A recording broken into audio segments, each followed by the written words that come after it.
Hello friends, I got a new bikepacking tent and I'm really excited to share it with you guys. So I have been using a Big Agnes Fly Creek 2 for bikepacking for years now. I really love this tent. I've made a couple of videos about it and I'll put it here and in the description below if you want to check it out.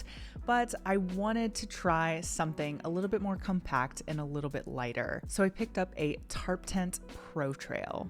The Protrail is a single wall tent that can be pitched using only 4 stakes and 2 poles. I decided to go with this tent after I saw a friend using it last fall on a bikepacking trip. The door is in the front like my Big Agnes Fly Creek, and I really like that style of tent and I really wanted to keep that kind of door. I don't know why, I really like it. It is not for everyone, but I wanted to kind of maintain the same style of tent without you losing any space or any kind of comfort while I sleep inside the tent. So a couple of years ago, I actually swore off single wall tents after getting caught in an absolute deluge when I was on a bikepacking trip. I think it was August of 2020. I was actually in a Tarptent Rainbow for the one person tent, and I didn't stake it correctly. I didn't pitch it taut enough for the rain or pitch it well at all.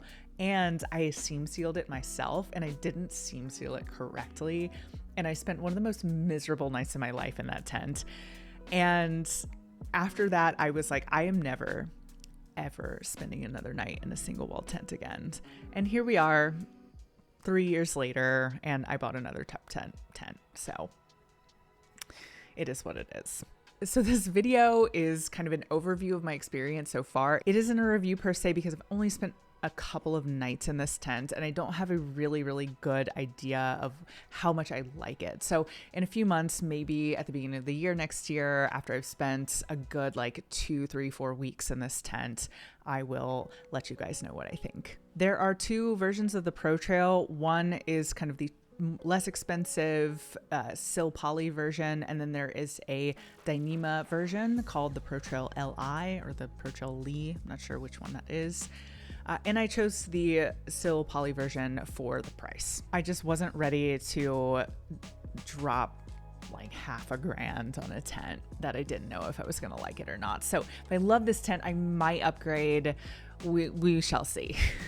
So a quick overview of the specs of this tent. The main fly is made out of silicone coated nano ripstop Sil Poly. The floor fabric is made out of ripstop nylon.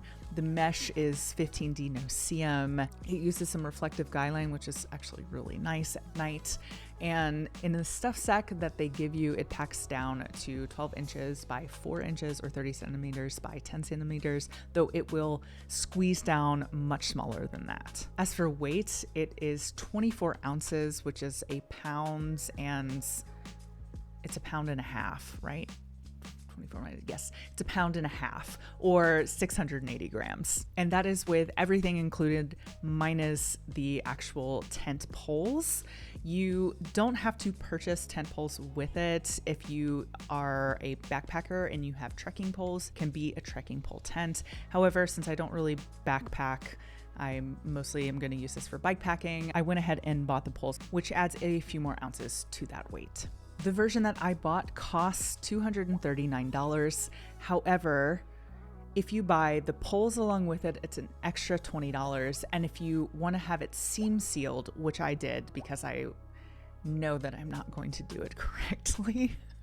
I know that the folks over at Tarptent can do it a hell of a lot better than me. So I was like, take my money and take my $35 to seam seal it professionally so that I don't have any issues. So you can pay to have it seam sealed, or you can do it for yourself for a little bit cheaper, but it must be seam sealed before you use it because of the rain, because rain will seep through the seams. So my first impressions of this tent. Okay, so the first night that I spent in this tent, it was an absolute downpour. Oh my God. It was for the RAR bikepacking trip that I posted a few videos about a little while ago. We got completely rained out. It rained from 9 p.m. to 9 a.m. I mean, it did not stop raining.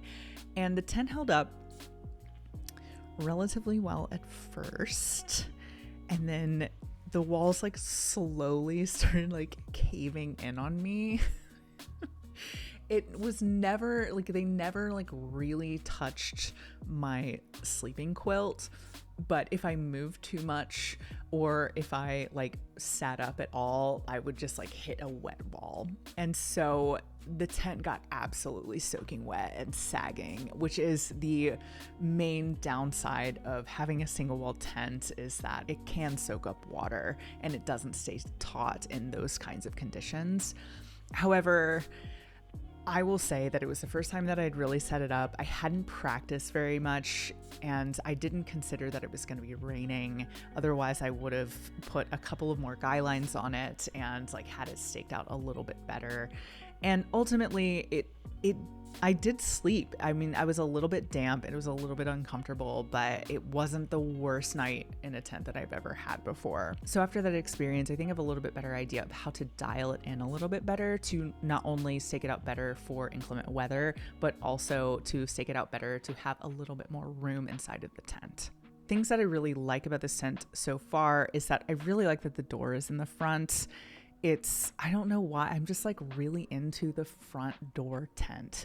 I've slept in a tiger wall, a Big Agnes tiger wall where the door is on the side, and I just like wasn't into it. I just didn't like it. You know, when you get into a tent that you really like and you're like, oh, like this is home. Like I feel good here. And that's how I feel in front doored tents. I don't know why. It's a weird thing. It's also really roomy. It's a one-person tent, but it's about the same size as my two-person Big Agnes Fly Creek. I think that if I staked out more guy lines on the side flap of the tent, I could have even more room. And so I really like that. It is really, really compact.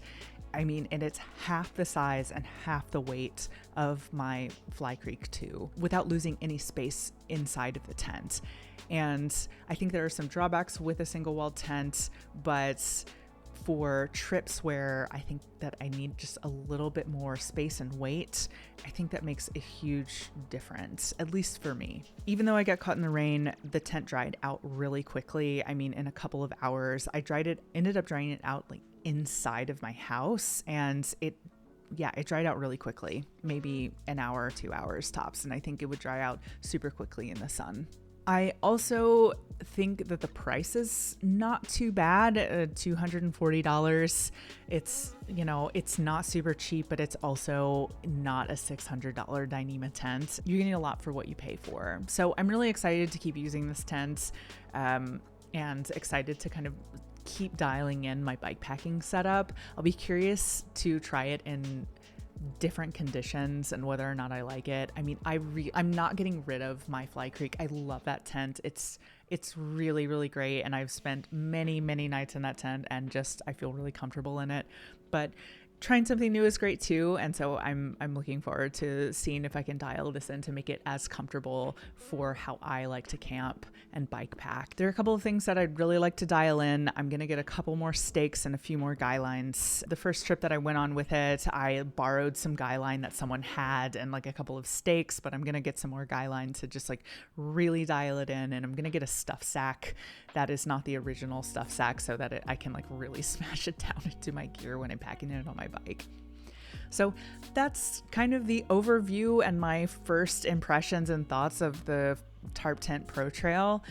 I would love to know if you guys have used this tent. It has a lot of mixed reviews on Reddit and in backpacking forums, but I don't know, like people who love the Protrail, and people who hate it like swear it off indefinitely. So I'm gonna, you know, after spending some time in this tent, I'm gonna give you guys a full review probably sometime next year, so keep a lookout for that.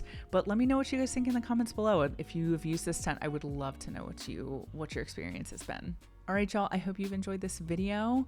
If you like this content and want to see more, hit the subscribe button, help me get to 10,000 followers this year, and I will see you guys next week.